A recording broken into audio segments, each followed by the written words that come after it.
I think I'd like to tell a story of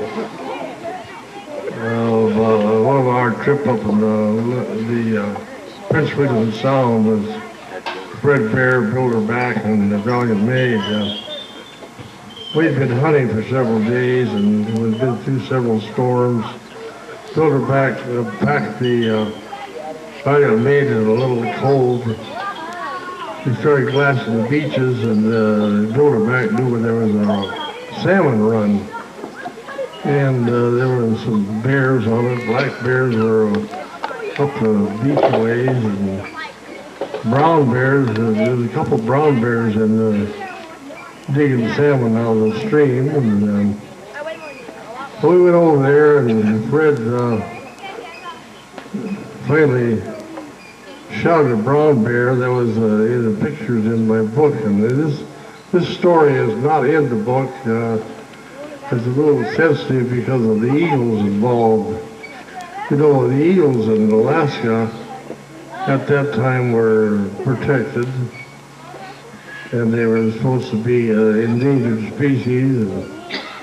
But don't you believe it? There was thousands of them up there, and they were feeding on the salmon. We were running from the ocean part there. It was kind of a steep bank, steep beach.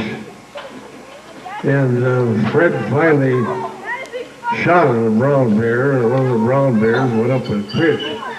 And Boldy and I had 16mm cameras, and it was too dark to actually use the cameras in the creek because there was branches hanging all over, and it was real dark in there. Well, Fred shot an arrow at the brown bear. It wasn't a very big one, probably medium size. He missed it. He was hitting his coat a little bit with a bowstring.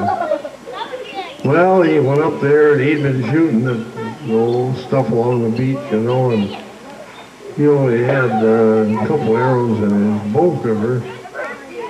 So the two arrows that he shot got in the creek, and so he just sat on the bank and took out a file and sharpened it, and then the brown bear was walking up the creek, and Fred went up and shot one of the brown bears. Well, we had to look for this thing in a real rough bush there, and I was running around the place and I came back, and Fred said, well, where's George? He used to call me George. And I tapped him on the back of the neck, and he jumped. He thought it was a bear, and I said, I'm right here, Fred. And anyway, Bilderback finally found the bear dead as a mackerel. Well, now we had to get the bear to the Valiant Maid, which was down the inlet about half a mile. Well, in between us and the Valiant Maid was a whole pile of eagles. I suppose I should call them flocks of eagles, but there must have been 200 or 300 of them, and they were all huddled together on the beach, standing in their own poop, and they were so full of fish they couldn't fly. But they were all hovered together to keep warm. Well, anyway, to get to the Valiant Maid, they had to go through this pile of eagles. Well, Fred and Bilderback both had their hip boots on. Bilderback went through, and he was just booting them right and left, you know. To get them out of the way, he had to go about 50 feet to these eagles.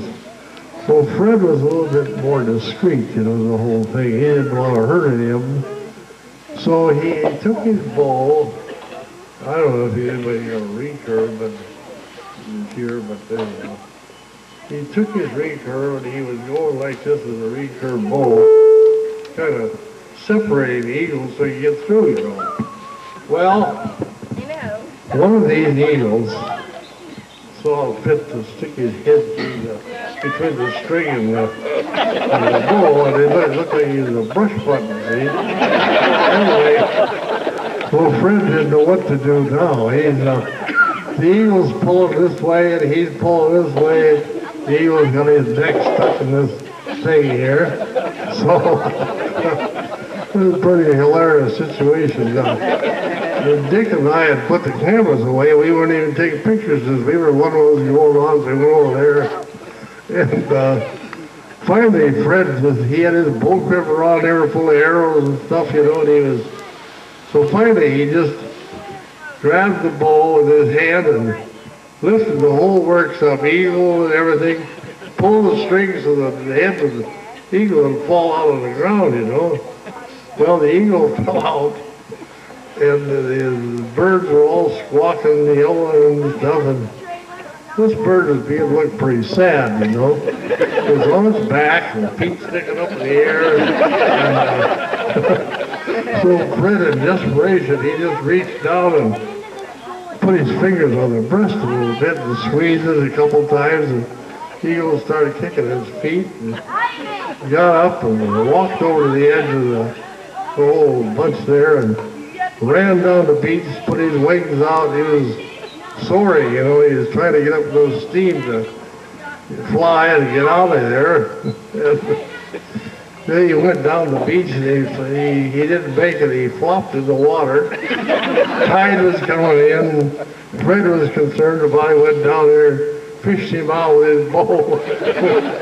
And anyway, it was a hilarious thing. You can see why I didn't put that in the book, because I didn't want the Alaska fishing named after our hides.